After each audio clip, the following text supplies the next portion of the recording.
momento, viendo todos los aspectos fundamentales que mirábamos desde el punto de vista de que la iglesia se coludió desde el siglo III, y desde el siglo III hubieron prereformadores como San Agustín, algunas órdenes de monasterios que simplemente, hermanos, lo que hacían era simplemente verdaderamente predicar el Evangelio de Cristo.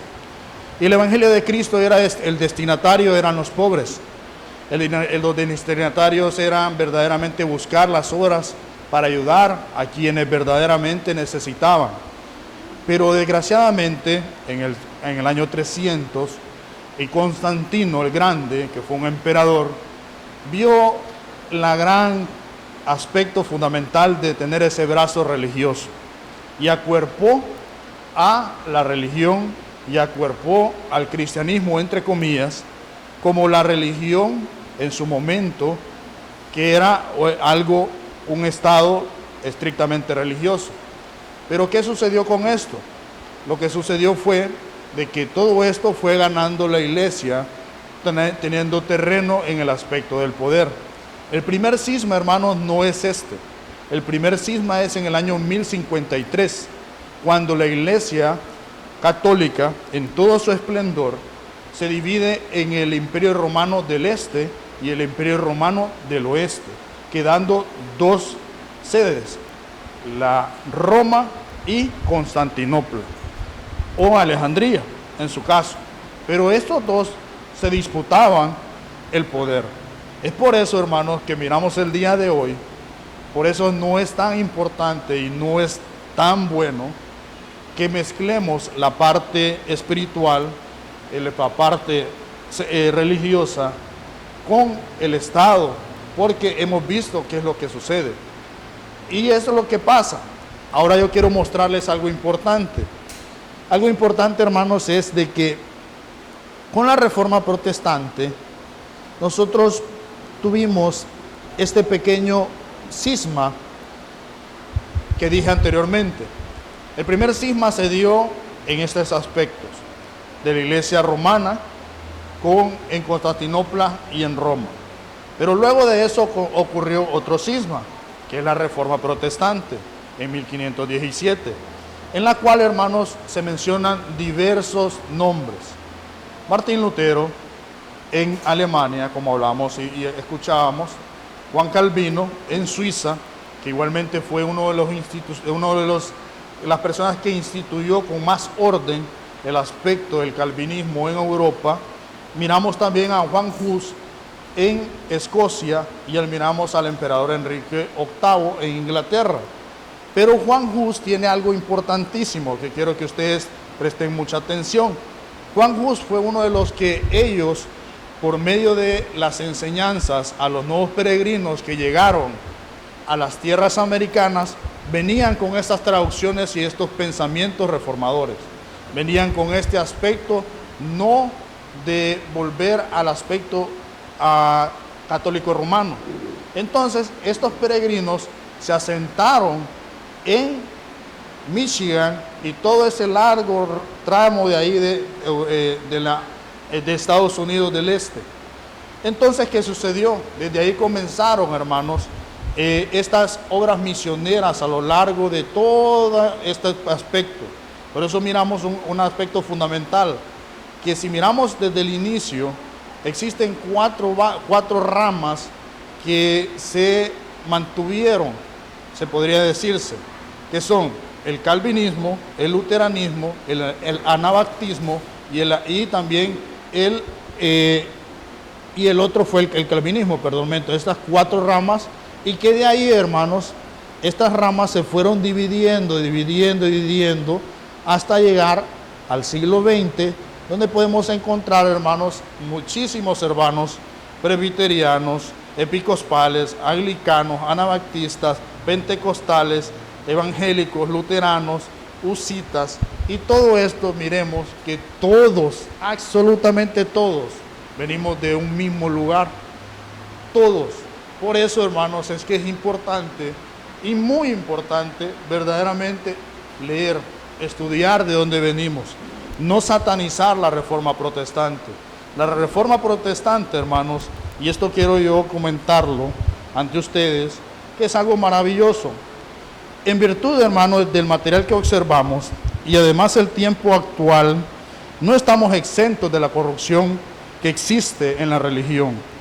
En el marco del sistema eclesiástico, en su momento, Lutero, Calvino, Zwinglio, Hus, es por ello que cada día, hermanos, definieron en su momento una estructura fundamental para nuestro nuevo renacer en nuestra fe. Es por eso, hermanos, que el día de hoy nosotros como cristianos, como evangélicos, como protestantes, tenemos la responsabilidad de mantener solo la Escritura como nuestra única revelación, solo Cristo como nuestro mediador, solo fe como la justificación mediante el don de Dios, solo gracia, un regalo maravilloso que es la salvación por medio de nuestro Señor y Redentor Jesucristo, y que en todo momento solo a Dios sea la gloria. Por esto, hermanos, cada día algunas situaciones teológicas y doctrinales han llevado a divisiones en la iglesia. Pero estas situaciones, hermanos, no nos tienen que alejar de verdaderamente el sentido fundamental.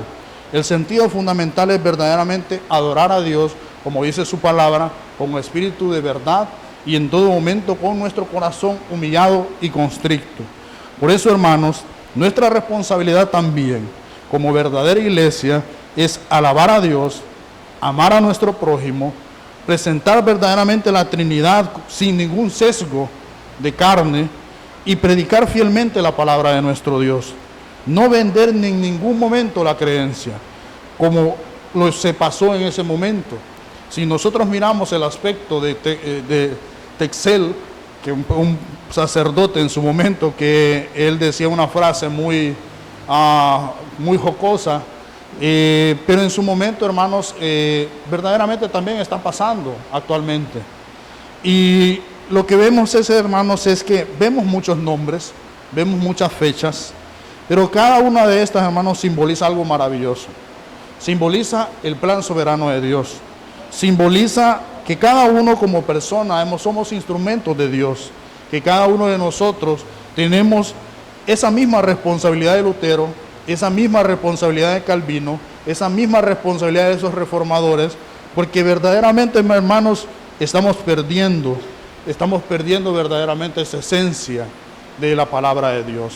Porque cada quien, hermano, está queriendo interpretar la Biblia como ellos quieren. Y eso no es lo que nos ha mandado nuestro Señor y Redentor Jesucristo. Hace 503 años, hermanos, no celebramos una victoria contra la Iglesia Católica Romana en ningún momento. No satanicemos a la Iglesia Católica Romana. Satanicemos el orden eclesiástico y la administración que ellos sostenían en su momento, que actualmente también en la iglesia protestante está. Entonces, esa es la mayor victoria que hemos tenido, hermanos, que hoy celebramos con acción de gracia la restauración de verdaderamente el aspecto del amor de Dios y poder verlo en su santa palabra. Y poder, además de eso, exhortar que el Evangelio Santo se pueda seguir predicando y accionando en los hijos de Dios y en los hijos de la Reforma Protestante. Es por eso, hermanos, que como Iglesia Cristiana Reformada en Valle, nosotros tenemos la responsabilidad, y cada uno de nosotros, de todos los días, ir depurando y buscando el rostro de Dios mediante el mandato exclusivo de sola la palabra de nuestro Dios. Por eso, hermanos, cada uno de nosotros tiene esa responsabilidad. Cada uno de nosotros creo que es algo importante. Y solo por hacer alusión al aspecto de la historia de la Iglesia Cristiana Reformada en Honduras. La Iglesia Cristiana Reformada en Honduras vino en ese aspecto, con esos viajes misioneros. Y en Panamá fue el primer asentamiento congregacional que hubo de bautistas. Y en el año de 1911.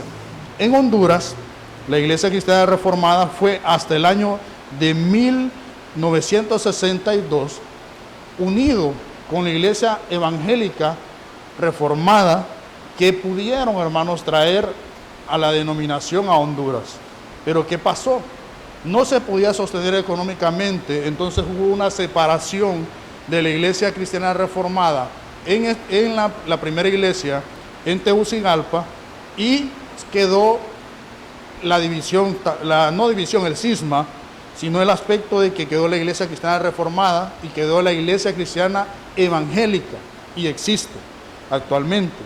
Entonces, hermanos, nuestro hermano en su momento, en 1967, nuestro hermano Saúl Morel, quien era amigo del evangelio y miembro de la iglesia local en el barrio abajo, en Tegucigalpa, escuchó el programa La Hora de la Reforma, y el anciano gobernante se informó con Estados Unidos y pidió su cobertura.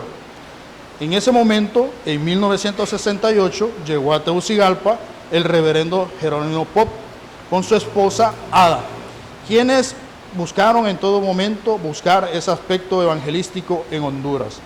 Lo más importante, hermanos, para ir terminando esta parte maravillosa, cosas fundamentales que quedaron grabadas en nuestro corazón y como iglesia: que la iglesia cristiana reformada, en su gestión completa en la palabra de Dios como única regla infalible de fe y conducta, aceptando los credos y confesiones reformados como interpretación verdadera de esta palabra, considera que la iglesia reconoce a Cristo como cabeza de su iglesia, que la iglesia honra el mandato apostólico en las iglesias, que se haga todo decentemente y con orden, 1 Corintios 14:40, y que la iglesia evangélica, cristiana, reformada de Honduras